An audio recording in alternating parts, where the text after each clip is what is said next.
Good afternoon, fellow Toastmasters and fellows of the James A. Hendrick School of Leadership. I had two daddies and one father figure. The first daddy brought me forth into this earth. I was born on January 20th, 1970. When I was 3 months old, they said that I was legally blind with multiple birth defects. My father, bless his heart, he didn't know how to handle it. What one memory for those of you who missed the memorial. I was 6 years old, and I was sick with strep throat. My mother had to do some work, so she asked my biological father to take me to the pediatrician. He carried me into the doctor's office, and when the doctor, when he announced that I had to have a shot, I was shaking and crying.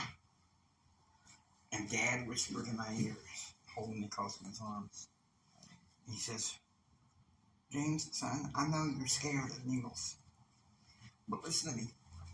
If you take this shot by like a little big man, I'll take you out to eat someplace nice, and I'll get you some candy before dropping you off at your grandma's on your daddy's side of the family." So the needle was coming, pesky needle, and I was crying at first.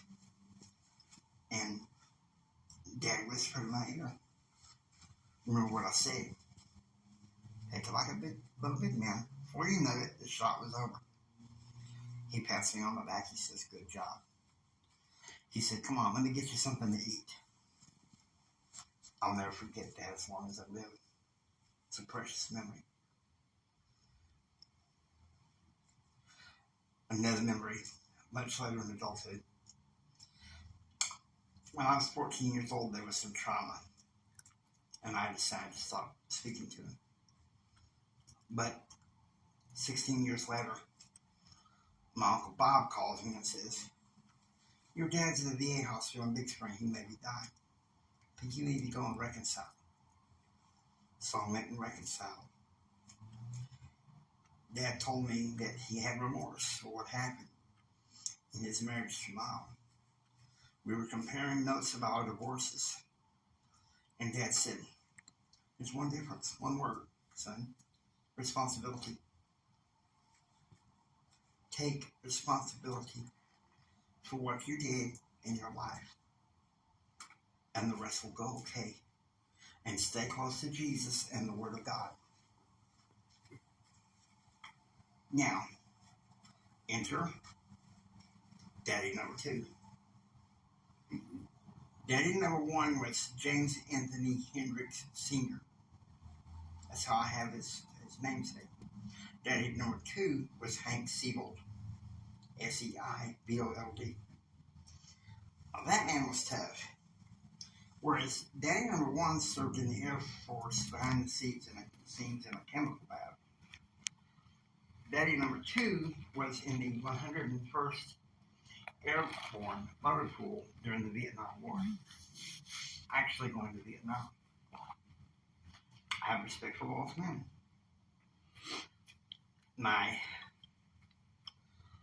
father, my daddy rather, he taught me two words, drilled it into me: self-reliance.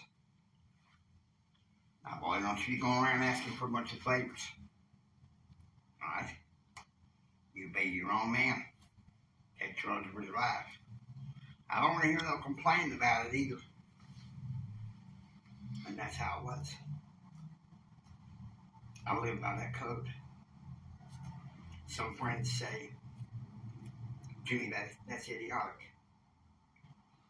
I don't see it that way. He's the man that raised me, taught me his values.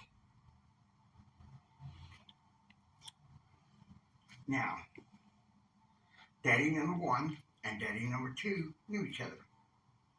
They were in the same high school motorcycle club. Graduating, and Daddy number two left high school a year before Daddy number one. They They were a year apart. Now, Daddy number one, he wasn't really that much involved in my life. And I realized that his behavior, well, I didn't understand as a child, was his way to cope with the trauma and problems that's in his life. Both Daddy number one and Daddy number two really didn't know how to show affection. They really didn't know. But there's one thing I learned from my two daddies. I'm not blessed to have kids this side of heaven, but there's kids in my life that I'd like to bless. Have an adopted nephew, and I tell him, I love you, and I'm proud of you, because that's what I think a dad should be. Now, I have a father figure. My maternal grandfather, Bill Sawyer. Granddad, for the last 5 or 6 years of his life, owned his own shop for an alignment business. I told him if I could see, I'd take over the business when he retired, because nobody else wanted it. And he said, son, as smart as you are, someday you'll have your own business, and you'll be your own man. But let me give you some advice first. Go to Texas Tech, get your bachelor's degree, then go get your law degree. He said, then you get to be your own man.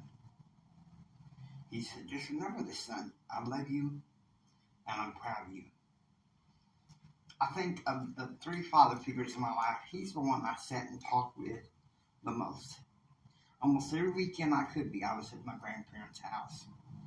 He and I would sit there and talk about the Bible, history, politics.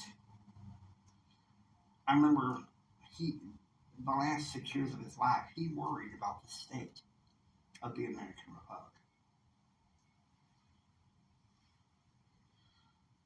Now, my granddad passed away in 1989. His loss was soul-crushing. Daddy number 2 died in 2009. His loss was soul-crushing, but it was a silver lining. I met my current best friend a few months later. Daddy number 1 just passed away in early February. But this one thing I do know is a silver lining is I'm getting closer to know his family, which will give me a chance to bless even more lives. Hope you enjoy it. Those of you on YouTube, I hope you enjoy watching.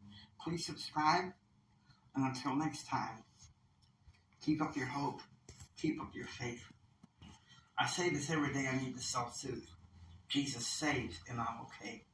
So therefore, listen to me. Jesus saves and we're all going to be okay. Take care and be proactively informed. And remember this, from the bottom of my heart, Jimmy loves you. I really, really, really, really love you. God bless you and have a blessed day.